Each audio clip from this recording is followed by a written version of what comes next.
आज हम धरती की तरफ आने वाले एस्ट्रॉइड को कैसे रोका जा सकता है, इसके बारे में नासा के द्वारा दी गई नई खोज के बारे में विस्तार से जानेंगे। दोस्तों, आज से पहले हम स्पेस में घूमते एस्ट्रॉइड को सिर्फ देख सकते थे, उनकी डायरेक्शन और स्पीड की जानकारी भी ले सकते थे।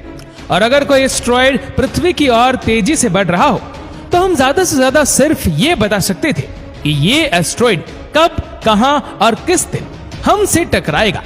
इससे अधिक किसी भी चीज की जानकारी हमारे पास नहीं थी। पर अब ह्यूमन हिस्ट्री में पहली बार पृथ्वी को एस्ट्रॉइड से बचाने का मैकेनिज्म प्रैक्टिकली बनाया गया है और नासा ने इस मैकेनिज्म का लाइव एक्सपेरिमेंट भी पूरी दुनिया को करके दिखाया। दोस्तों, माउंट एवरेस्ट की साइज जितना एस्ट्रॉइड जब हमारे प्लेनेट से 6.5 करोड़ साल पहले टकराया था, तो इस 10 किलोमीटर फैले हुए एस्ट्रॉइड ने अर्थ का पूरा नक्शा ही बदल डाला। ये तबाही इतनी खौफनाक थी कि इसने पूरे प्लेनेट से डायनासोर का खात्मा कर दिया। लेकिन आज के समय में इंसानों के पास ऐसी टेक्नोलॉजी मौजूद है जिससे अर्थ की तरफ बढ़ने वाले एस्ट्रॉइड का पहले से अंदाजा लगाया जा सकता है।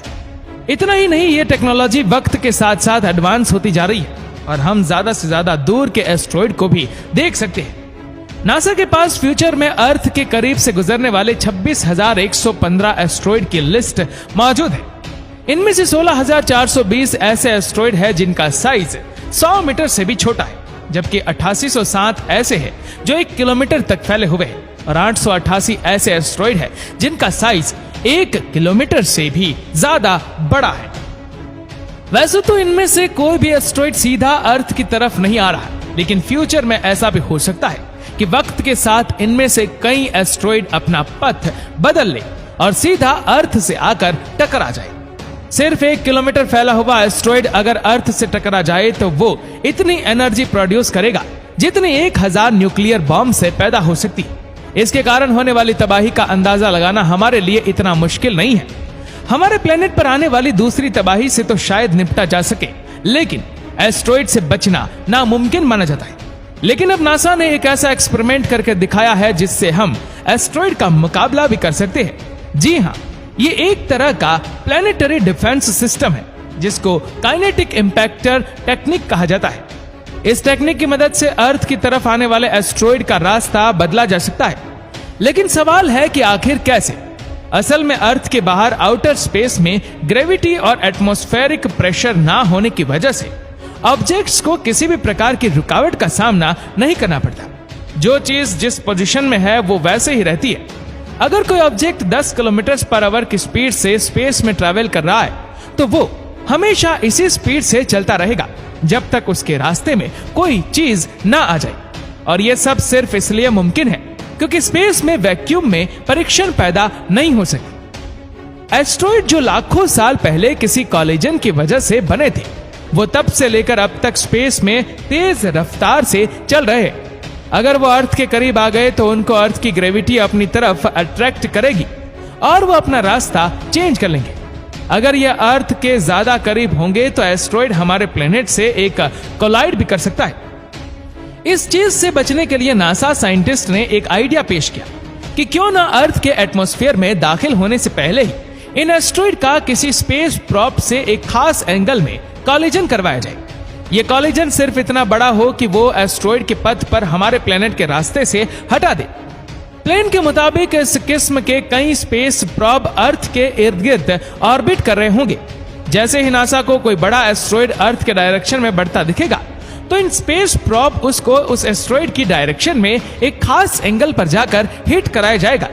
इस थ्योरी को प्रूव करने के लिए और ये देखने के लिए कि क्या वाकई ऐसा हो भी सकता है कि नहीं, इसलिए नासा ने एक एक्सपेरिमेंट करने का फैसला किया।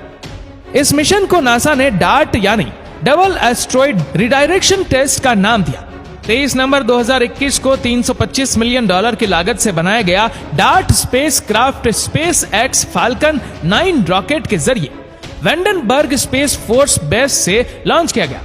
दूसरे स्पेस प्रॉप की तरह डार्ट में भी थ्रस्टर्स, कैमरा सिस्टम और रेडियो लिंक मौजूद था, जिससे वो लाइव इमेज फीड नासा को भेज सकता है। कुछ घंटों के बाद अब ये अर्थ के ऑर्बिट में आ चुका था। नासा को अब एक शूटेबल एस्ट्रॉइड की जरूरत थी जिससे वो डार्ट को कोलाइड करा सके। हमारे प्लेनेट से 1 करोड़ किलोमीटर दूर 170 मीटर बड़ा डायफॉर्मर्स है जो अपने से 5 टाइम्स बड़े प्लेनेट को ऑर्बिट का एक छोटा सा मून है। छोटा तो ये सिर्फ हमारे चांद के मुकाबले में है, पर असल में इसका वजन करीब 500 करोड़ किलोग्राम है। इसकी हाइट, मास और अर्थ से इसका डिस्टेंस देखकर इसको डार्ट कॉलिजन के लिए बिल्कुल परफेक्ट समझा गया। जबकि दूसरी तरफ का वजन सिर्फ 579 केजी है, यानी कि इसका मास डायमोफर्स के मुकाबले में सिर्फ 0.00001% ही है। लेकिन जब बात हो रही हो स्पेस फिजिक्स की, तो वजन से ज्यादा स्पीड मैटर करती है। जी हाँ, नासा साइंटिस्ट ने कॉम्प्लेक्स कैलकुलेशन की मदद से यह नतीजा निकाला कि अगर डार्ट को 23,000 किलोमीटर पर आवर की स्पीड से हिट किया गया तो डायमोफर्स की डायरेक्शन में 1% बदलाव आ सकता है। ये तमाम कैलकुलेशंस करने के बाद डार्ट को अर्थ के ऑर्बिट से निकालकर उसकी डायरेक्शन 1 करोड़ किलोमीटर दूर डायमोफर्स की तरफ कर दी गई। कई महीनों के सफर के बाद 26 सितंबर 2022 को जब कॉलिजन में सिर्फ चंद घंटे बचे थे, तो नासा ने डार्ट पर लगे कैमरा से एक कॉलिजन की फुटेज को लाइव कर दिया। फुटेज में देखने को मिला कि 23,000 किलोमीटर पर घंटा की रफ्तार से बढ़ता हुआ डार्ट पहले उस छोटे प्लेनेट को क्रॉस करता है जिसके इर्द गिर्द डायमोफर्स ऑर्बिट कर रहा है। उसके बाद वो सीधा बढ़ता हुआ 2 फुटबॉल फील्ड जितने बड़े एस्ट्रॉइड में जा लगता है। डार्ट से डायमोफर्स की फोटो भी रिसीव हुई। उसके बाद नासा का डार्ट से कनेक्शन हमेशा के लिए टूट गया। ये कॉलिजन तमाम नासा साइंटिस्ट के लिए भरपूर खुशी का लम्हा था। हिस्ट्री में पहली बार प्लेनेटरी डिफेंस सिस्टम का एक्सपेरिमेंट कामयाब हो चुका था। एक्सपर्ट्स का मानना है कि कॉलिजन होते ही डार्ट तो चकनाचूर होकर बिखर गया होगा, जबकि डायमोफर्स इस कॉलिजन की वजह से अपने ऑर्बिट से हटकर नया ऑर्बिट अपना चुका होगा। नासा के इस मिशन का एक्यूरेट रिजल्ट 2-4 हफ्तों में आएगा, जिसमें मालूम पड़ सकेगा कि वाकई स्पेसक्राफ्ट सिर्फ अपनी स्पीड की वजह से अपने से 1 करोड़ गुना वजनी एस्ट्रॉइड की डायरेक्शन चेंज कर सकता है कि नहीं। ये तो सिर्फ एक्सपेरिमेंट की हद तक था, जिसमें एक छोटे एस्ट्रॉइड पर एक्सपेरिमेंट किया गया। लेकिन असल सवाल यह है कि क्या 10 किलोमीटर में फैले हुए एस्ट्रॉइड पर भी यही फॉर्मूला अप्लाई होगा कि नहीं। तो क्या हम ये भूल चुके हैं कि दुनिया पर सबसे बड़ा ब्रैडफोर्ड इम्पैक्टर क्रेटर 300 किलोमीटर तक फैला हुआ है, जो एस्ट्रॉइड 300 किलोमीटर बड़ा क्रेटर बना सकता है।